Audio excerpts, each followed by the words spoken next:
Good evening. Okay, so this is just a quick little explanation of what a protective filing is and why it is good for probably most claimants, or very many anyway.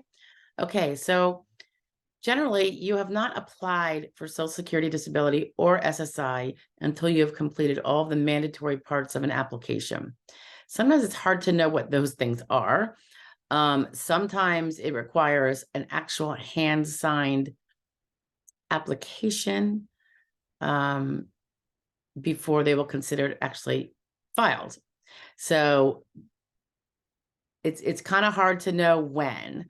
So the thought here is if you get a protective filing, it gives you time to get all that stuff together and get it mailed to them if you're mailing it. If you are, you want to file, you believe you're eligible, like in terms of you're not working SGA anymore, and to decide whether you are working SGA, I suggest you look at the video on that, because you might be working part-time and not be working SGA. And if you are severely impaired, and that's why you're working part-time and not full-time, you might very well have an ability to argue a onset date of disability, months ago, feasibly. Because remember, the SSA will pay up to 12 months of benefits for people they find disabled if they were disabled up to 12 months before the date they applied, and they assert that that was their, when they became disabled. So even if you're working part-time, you can still be disabled. So if you think you're going to be filing, and if you have not been working, full-time, I wouldn't be doing this when you're still working full-time or making more than SGA, which is $1,470 per month gross. There are some unusual exceptions that you can ask about if you need to. But if you are working more than that, you're likely not eligible to file because you're working SGA. And that is one of the first questions we have to pass before we can have an application taken.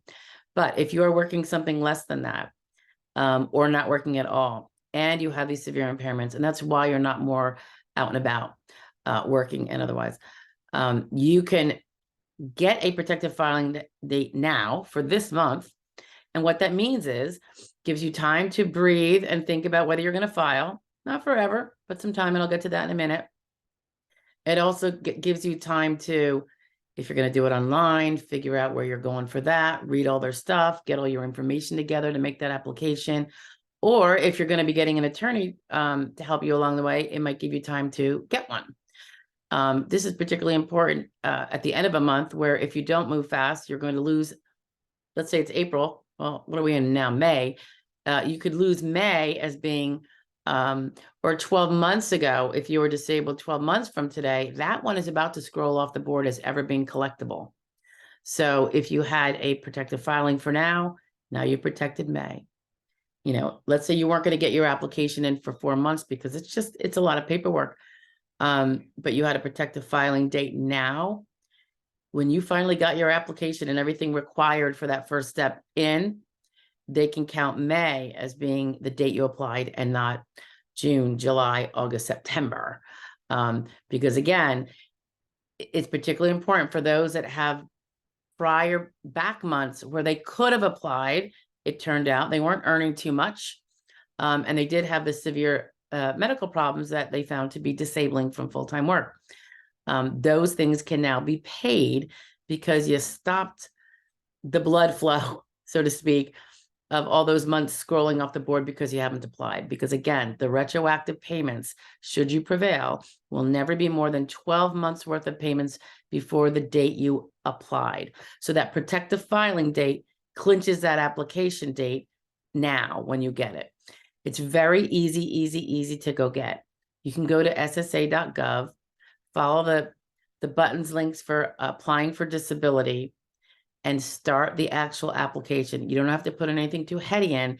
You just have to get in there, get the accurate information that connects you, like the real name on your Social Security card, obviously Social Security number. I think they ask for your date of birth. They probably ask for your address.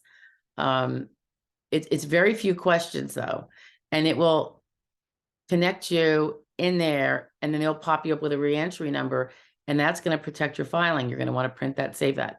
But that protective filing now, you have 6 months to get the rest of your Social Security disability application in. Not 6 months in a day, 6 months. So take the deadline seriously of the protective filing. If you don't file it fully and get everything in that time, you will have caused your protective filing to expire. And now you're going to want to get another one. And hopefully you didn't lose too many months that scrolled off the back end. If it's an SSI claim, not an SSD claim, you have 60 days. So that will protect you for 60 days. So you have to actually hustle more to get that SSI signed application in. They're going to generally on an SSI want to call you sometimes and get you to attest to the application and certain information. You might need to go through that phone call. That's not really clear, but you can put in a paper application and give them the basics, and that will be the application filed anyway. If you've done it properly, signed it, sent it in, and send it in certified return receipt, certified mail return receipt requested, or UPS or FedEx, some way you have tracking so you can prove that you got it to them within the 60 days. Very, very, very important. Broken deadlines are not taken lightly with the SSA. Okay. So paper trail that you did so. Protective filing. I almost think there's never a harm in getting one. If you decide you're not going to file, or that you're not eligible, or for any other reason, you can let it expire. No harm, no foul. It's not going to hurt you. Not getting one can hurt you because, again, it can cost you a ton of back benefits. Okay. It's thousands and thousands of dollars. So let's get to it with the protective filings. And remember, always print out your proof of the protective filing. If you don't have internet access and you can't get on there and start that application to go through those first few questions to get that reentry number, which you would then use to get back in, you can actually contact the SSA. You just want to have that paper trail proof you did so. I would suggest doing it by letter and faxing it, as well as sending it certified mail, saying that you intend to file. That itself would be a protective filing. But again, I can't emphasize enough, the sun is really getting to me, that you have to have proof that you did it, because if they say they never received, you want to have proof that they did, because the burden's going to be on you. Okay. So protective filings, super, super important, saves you a lot of money, creates a lot of back benefits for you, and you're not going to want to miss it. Okay. All righty. Take care now.